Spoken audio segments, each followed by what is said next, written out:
Shalom, my name is Mara Amy Muti, and I'm here to talk to you about this week's Torah portion, Mishpatim. Mishpatim means ordinances or judgment. So if we look at the Torah, it is laid down through three fundamental big events. We have the Exodus from Egypt, we have the giving of the Torah, the commandments, and then we have all the instructions regarding building the Mishkan. Those are the three basic elements. Torah portion Mishpatim spends a lot of time talking about how we are supposed to treat each other.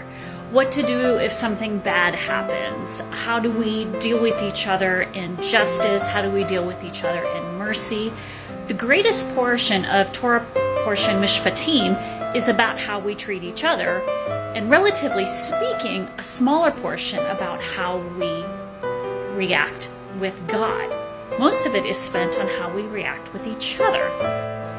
So if we think about the three parts of the Torah, the deliverance, the freedom that is given in the story of the Exodus, and the ordinances and the building of the Mishkan, most of us are really okay with being delivered. We want to be delivered from our bad situations.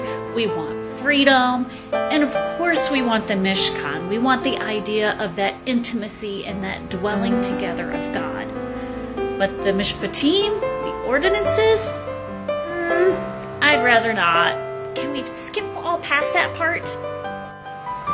But we really can't. If we look closely at the Torah, it's giving us the pattern to get to the place of the Mishkan.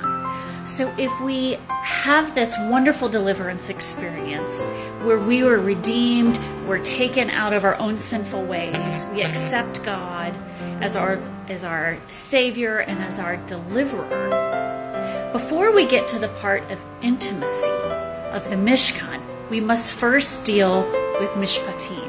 We must deal with dealing with each other, to deal with each other in kindness and justice and in mercy. And when we do that, then we are worthy of the Mishkan, of the intimacy that God so wants to have with us. But He's telling us quite clearly, we have to get right with each other before we have that intimacy with Him.